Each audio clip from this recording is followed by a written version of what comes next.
It's 1915. Bert Brocklesby, a young school teacher from South Yorkshire, has decided that because of his beliefs, he cannot volunteer for the army. An organisation has been founded, the No Conscription Fellowship, to oppose military conscription, and Bertrand Russell, world-famous philosopher, is serving on its committee. But we are now interrupted by a newsflash.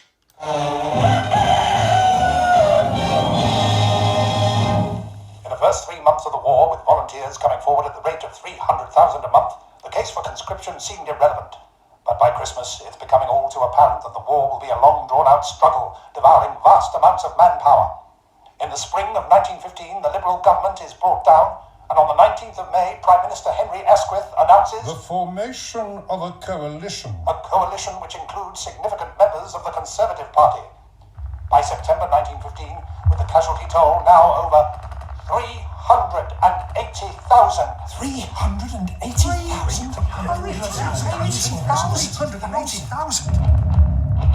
With the casualty toll now over 380,000, one Tory backbencher after another rises to put what they believe is the irrefutable case for conscription. Conscription is justified, not only by the pressing necessity of having more men, but on the better and higher ground of equality of service. Yeah. The working classes would far prefer universal service to a voluntary system. Nonsense. Under which Nonsense. it is only the willing horse who goes, while the loafers and shirkers stay at home. And to set an example, those who are wealthy should make the ultimate sacrifice for king and country of giving up the luxury of motor travel and immediately sending their chauffeurs into the army.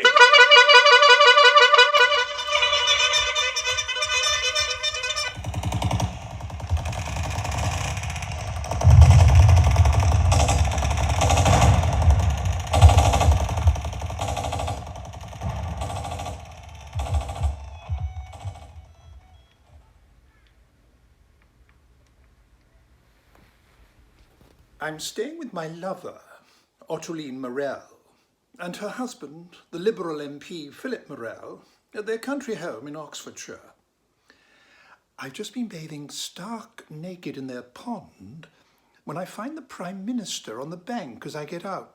Oh, good afternoon. The quality of dignity which should characterise a meeting between the Prime Minister and a pacifist is somewhat lacking on this occasion. But what do they talk about? Bertrand Russell, in his autobiography, doesn't say. Was there a conversation between them which ran something like this? How's Cambridge? Chilly. Yes, I gather you don't have many sympathisers there. Imagine them both on a bench by the pond. Russell, just in a towel, soaking up the sun after his swim. The Prime Minister, a keen golfer, in +4s. You know, those baggy golf breeches, not having change for supper yet. At Cambridge, I'm made to feel like a traitor. The older dons getting more hysterical by the day, avoiding me at high table, as if I'm the sole reason the war hasn't been won yet. Do you have a match? This pipe's going out. I don't, I'm afraid. Believe me, Prime Minister, I desire the defeat of Germany as ardently as any retired colonel. Love of England is very nearly the strongest emotion I possess. And having to set it aside at this time, well, it's not an easy thing to renounce, I can tell you, but I've no choice. We shouldn't be at war. And such a trivial war, too. Trivial? No great principle is at stake. I profoundly disagree. No great human purpose is involved on either side. It's mere barbarity. I mean, the use of gas, for goodness sake. Is this the way in which the finest scientific brains in Europe are now being employed to concoct the most lethally disabling substances known to man? If I might remind you, Russell, it was the Germans who used gas first. Does it not occur to any of you to sue for peace now, after so many thousands have died? What a climb down that would be. A disgrace. No, we have to see it through. For the sake of the financiers, I suppose. for the sake of the arms manufacturers, for the sake of the... I say now what I said to the House the day after war was declared, that our country is fighting neither for aggression nor for the advancement of our own selfish interests, but for principles whose maintenance is vital to the civilized world. But you're destroying the civilized world. The civilized world will not recover from this onslaught for decades. Decades! Shouldn't we have evolved by now to a point where we can resolve our disputes in a manner which doesn't involve such ghastly carnage? What are you laughing at? It's difficult talking about such things to a mathematician wearing nothing but a towel. It's difficult talking about such things to a Prime Minister wearing golf breeches. What? Oh. Well, I'd no idea I'd be debating the war.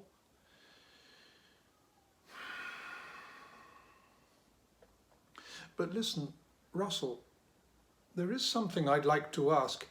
I gather from Ottoline that you're getting involved with the No Conscription Fellowship. I am involved, Prime Minister, yes. Why are you all so certain there'll be conscription? If casualties continue at the current rate, what other option will be open to you? Listen, tell me, Russell, if conscription were to be brought in, how many would refuse it, in your estimation? 10,000. That many, at least. That's rather a lot of prison cells you'll have to find. And what do you think would pacify them, if you'll pardon the pun? You can't force a man to murder against his will, Prime Minister.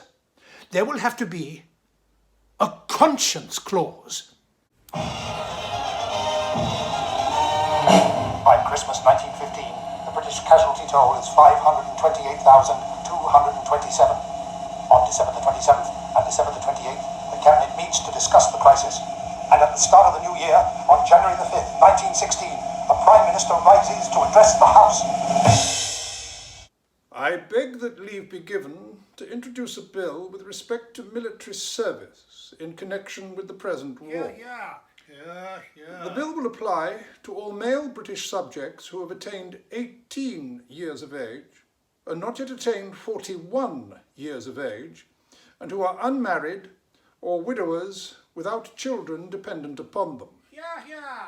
There will, however, be provision made for exemption in certain specific cases, such exemption being applied for to the applicant's local tribunal. One such exemption being on the ground of a conscientious objection to bearing arms. Shame! Shame! Shame!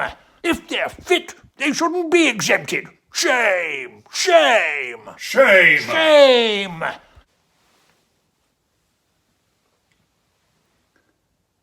So I get my hair cut, and I make my way from Conisbrough to Doncaster in order to claim exemption from my local tribunal.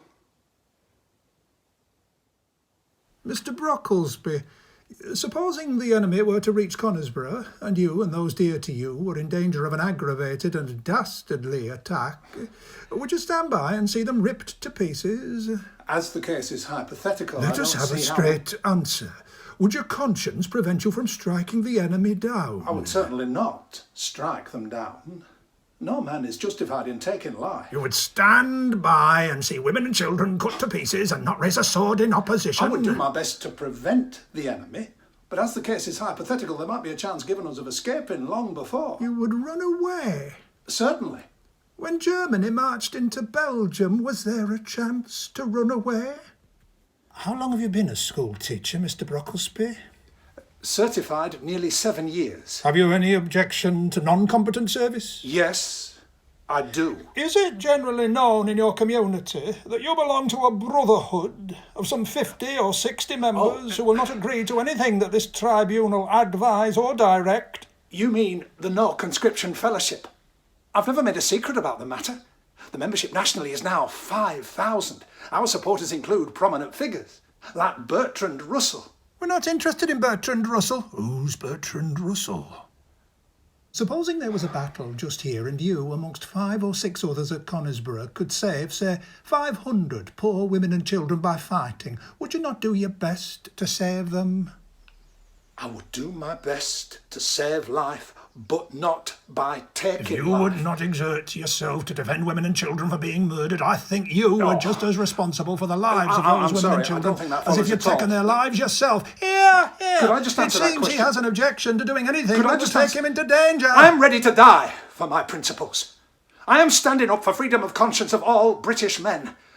I cannot bring evidence to prove my conscientious objection. The only way to prove it is to be ready to suffer for it, and if necessary, die for it. You can send me where you will, even into the front line trenches, but you will never get me to raise my hand against my fellow man. Are you a local preacher, Mr. Brocklesby?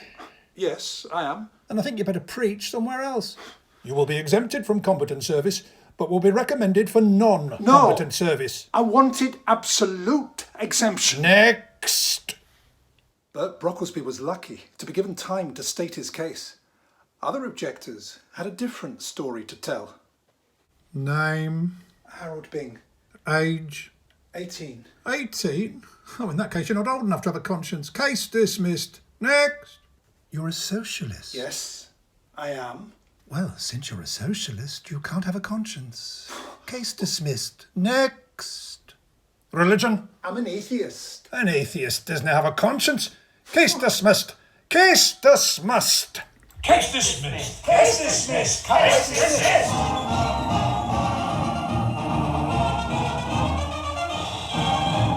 April 1916, Clifford Allen, chairman of the No Conscription Fellowship, addresses their emergency national convention in Bishopsgate Hall, London. Friends, 2 years ago, after war had broken out, this conference adopted a statement of faith in which we, an organisation of men who hold every sort of political and religious opinion, vowed 2 things. Firstly, to refuse to bear arms because we consider human life to be sacred. And secondly, to oppose every effort to introduce compulsory military service into Great Britain. Sadly, we could not prevent the latter from happening. However, our statement of faith went on to say that should this evil thing, conscription, be introduced, we would all, whatever the consequences might be, obey our conscientious convictions rather than the commands of governments. 2,000 young men cheer and stand and bellow their approval, while hostile crowds gathered outside grow ever more incensed. Some even try to break their way into the hall. Fenner Brockway, the NCF's founder, immediately takes evasive action. Please, no applause, please. Might I suggest that we refrain from applauding and cheering loudly at the end of every rousing speech? Because as you can hear, that will only exasperate and inflame the crowds gathered outside even more. What I propose instead, if you agree, Clifford, is that you wave your handkerchiefs.